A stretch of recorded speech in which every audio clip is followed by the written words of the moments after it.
Today we're working in the back bay of Boston and a place called the Southwest Corridor.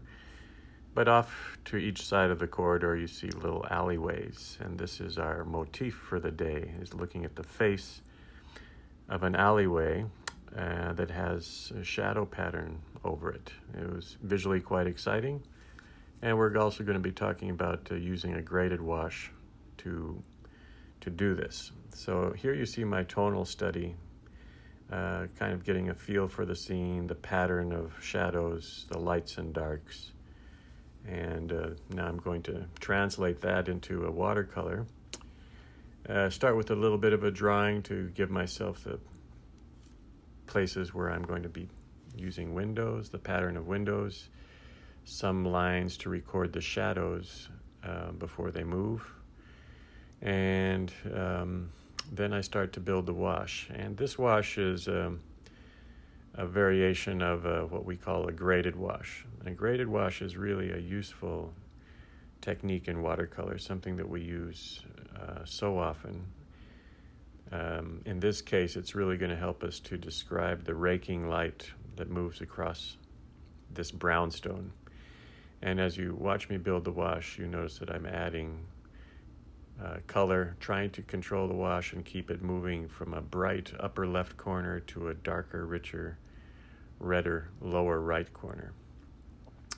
And this sort of transition is really useful in describing the movement of the light across this surface.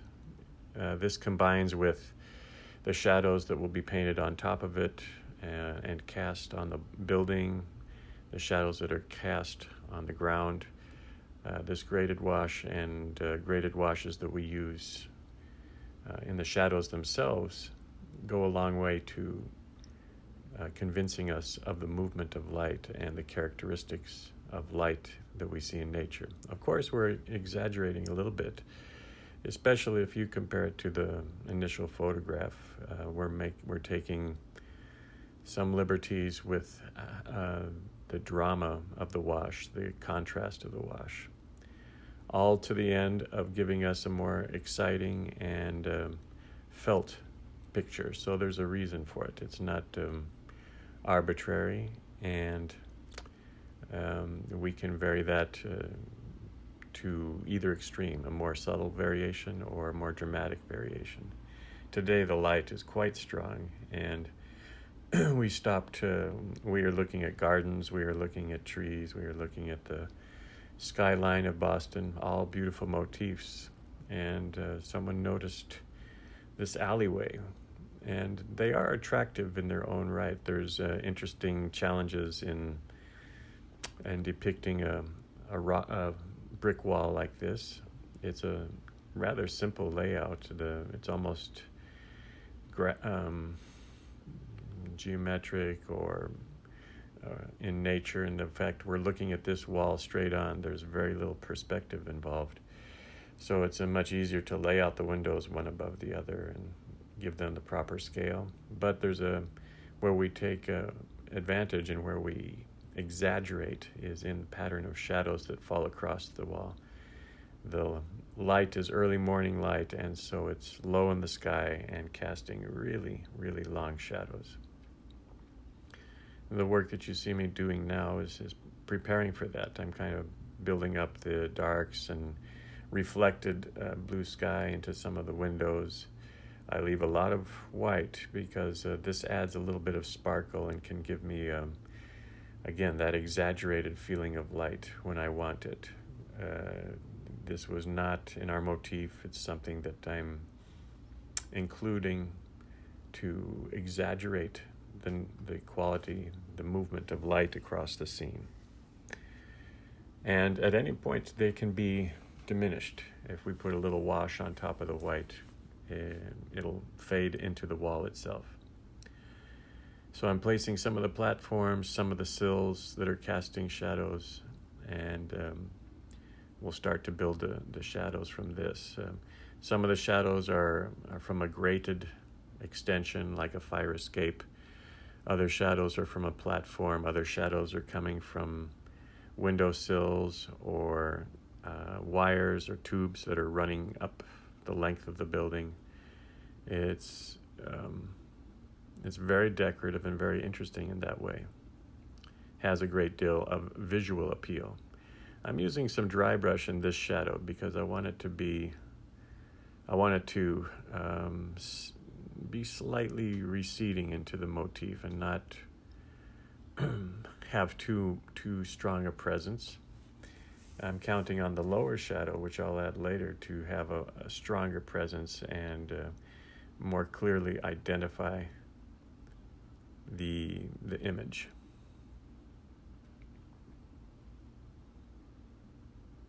These shadows are a little painstaking in that you're building up distinct elements, but you don't want them to take over the painting. So I'm using it's hard to perceive, but a sort of graded variation to this shadow. I'm getting a little darker, a little thicker on the underside of the fire escape. And as the shadows trail down the building, I'm trying to let it soften or let it lighten.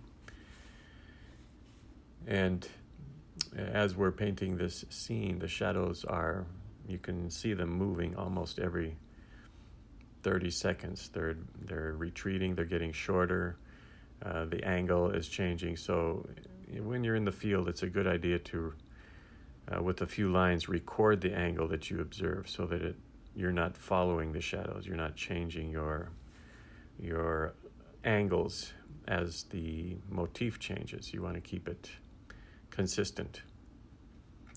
And now as this dries, you can see how that graded wash has started to create that feeling of light across the building. Colors that I'm using are basically burnt sienna, maybe a little orange on top. More dry brush on top, dry brush technique, and a juicier, thicker wash towards the bottom where the color is gathering. It also helps in this graded wash to tilt the board, keep it at about 30 degrees or a little steeper if you want it to run down more. And I'm at the description of this video, I'll be including a link to a drill that's just focused on graded washes and how to, some simple presentations of a graded wash that are great to practice because they show you how different colors mix on the page. They show you how to create that soft transition, gradual transition. And if you can practice them, they're good because you practice them without having to really recreate an image. In other words, you can focus entirely on what the media is doing, and that's an advantage.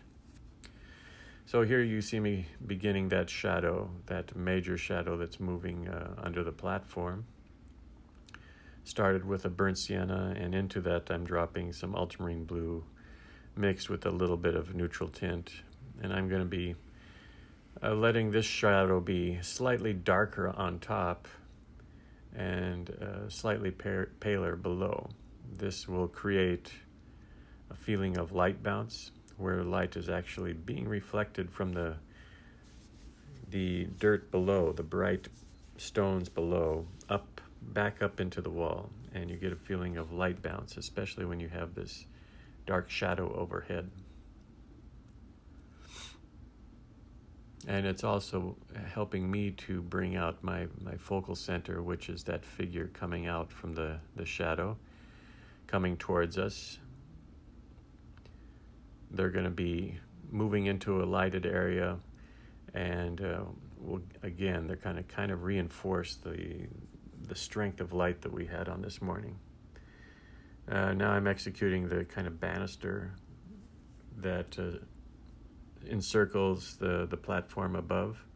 Again, a very nice pattern, and I'm trying to join it as clearly as I can to the shadow so that they appear to be one. Up above, where I'm painting the same banister on the platform, I'll try to make it a little darker, a little more varied, so that we sense a difference between shadow and railing, the actual railing. The wash is still wet, so I can go back in and adjust it. That's what I'm doing now, putting in a few more darks so that we feel some light bounce into the shadow. And you can see this pattern why it's interesting. There's just so many little things happening on this wall, this flat wall, and the fun that ensues in trying to replicate that and show us the interesting lines and patterns of shadows that are created from these objects. This lower application is mostly ultramarine blue with a little bit of a neutral tint. I'm starting thick on the left side and trying to get some dry brush happening towards the right, where we see more individual stones and a feeling of the texture in that area. We feel some weeds against the fence, this chain link fence that's sort of obscuring the light, and some greenery in the climbing that fence, some details in the figure, also some dark shadows on the right side of the figure to, again, reinforce the idea of the light. Shadows moving strong to the left. So this is it's a design, it's an interesting composition generated from that drama that we feel in the morning light coming across the building. You can see how that upper wash has lightened quite a bit. It's remained dark up above. At some point I'm going to paint windows into that dark area and a doorway and some other darks to make that shadow feel more transparent. Especially important when you're doing a dark shadow is to paint into that shadow once it's dried and create a feeling of transparency to the shadow. If it feels too blocky, too heavy, it starts to feel like an object rather than a transparent shadow. We need darkness in the shadow, of course, but we can lighten it up by painting some strong darks into that shadow.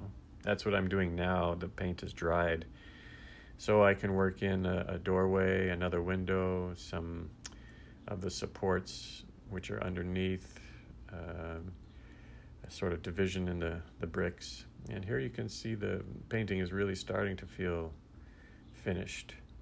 There's a lot of enjoyable things happening on the wall, visually enjoyable. And it's something that we pass by every day. We might not give it a second glance, but this is one of the gifts that we receive as artists because we're continually visually engaged in our world. We see things that we might normally pass by as being a motif or being a source of an image. And certainly this alleyway has that feeling. So now you can see the finished image, and it's dried pretty well. I've put in the darks that I wanted into the shadow, cast a few more shadows. And you can see this, if I added water in front, how I might be able to turn this into a canal in Venice. Same sort of idea. You can find it in the alleyways in any major city. That's the tutorial.